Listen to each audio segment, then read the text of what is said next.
Assalamualaikum warahmatullahi wabarakatuh. Hai teman-teman, selamat datang di podcast MSPS.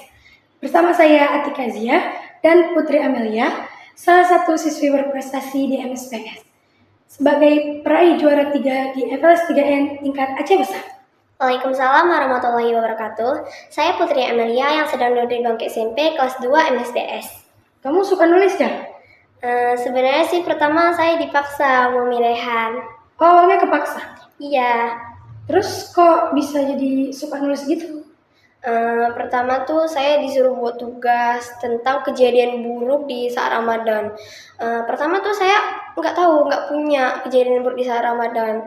Terus saya coba karang sendiri, tiba-tiba jadi sebuah cerita yang menarik, bahasanya bagus, terus diikutkan lomba dan tiba-tiba menang. Jadi kamu merasa bahasa kamu bagus gitu? Iya, setelah Umi Rehan pertimbangkan, bahasa saya lebih bagus daripada teman-teman saya. Kamu membandingkan gitu atau Umi Rehan yang membandingkan? Umi Rehan yang membandingkan. Maksudnya kak, teman-teman kamu pakai bahasa sendiri gitu? Pakai bahasa sendiri. Kamu pakai bahasa buku? Terus kamu keterusan gitu? Iya, saya termotivasi sama Umi Rehan. Oke teman-teman, jadi ternyata si Putri ini tuh awalnya kepaksa dan sekarang malah keterusan nulis. Kita lanjut aja deh ya guys. Tulisan pertama kamu judulnya apa nih? Judulnya tuh saya menulis cerita tentang misteri hutan Cassandra. Misteri hutan Cassandra? Ya. Itu cerita fantasi atau pengalaman kamu gitu? Saya diceritain sama kakak kelas saya, terus saya tertarik kayak gitu, jadi saya tuangkan ke cerita saya. Oh, berarti kamu kayak nyari inspirasi cerita gitu? Ya. Terus kamu masukkan ke bahasa kamu sendiri? Mau tahu dong gimana spoiler ceritanya gitu? Jadi ceritanya tuh gini, ada seorang pemuda yang sedang berburu di hutan, namanya tuh hutan Cassandra. Di situ pemuda itu kan udah 5 jam tuh berjalan. Dia istirahat di sebuah pohon yang di depannya tuh ada sebuah rumah. Rumahnya tuh kayak udah nggak terurus lagi, kayu-kayunya ada dicakar-cakar, emang udah nggak layak ditinggali lagi. Tiba-tiba pemuda itu hiraukan lah. Terus dia istirahat di situ. Setelah melihat jamnya lagi, ternyata sudah jam 6 sore. Dia memutuskan untuk nginap sebentar di rumah tersebut. Di rumah itu dia merasa ada sesuatu yang janggal. Mereka semua memakai daun di kaki mereka. Kuku mereka juga ditutupin pakai sarung. Diajak makan malam-malam itu.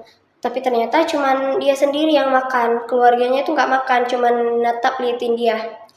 Terus dia disiapin kamar tidur sama ibunya. Di situ dia tidur. Tiba-tiba tengah malam dia dengar suara pisau diasah. Terus dia ke dapur ngintip.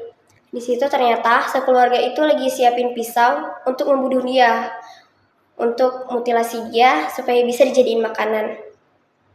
Terus karena dia takut, dia mundur ke belakang, tiba-tiba keinjek barang dan itu mengganggu fokus keluarga tersebut. Di situ dia dikejar-kejar sampai dia sampai di mobil dia. Di mobil itu dia langsung menaikkan mayat serigalanya dan langsung pergi ke rumah bosnya tersebut. Itu ceritanya.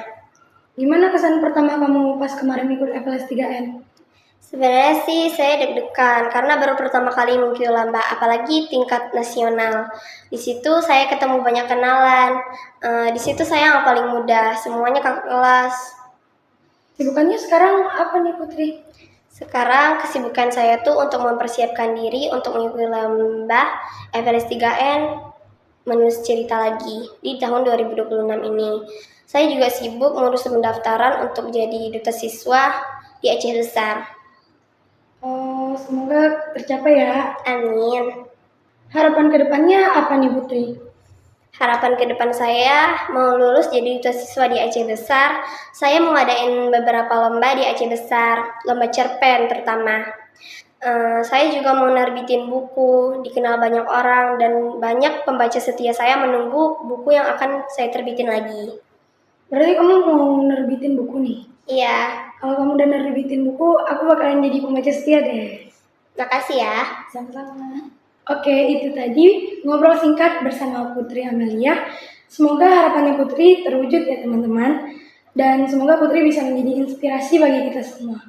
Sampai jumpa di podcast selanjutnya. Assalamualaikum warahmatullahi wabarakatuh. Bye-bye.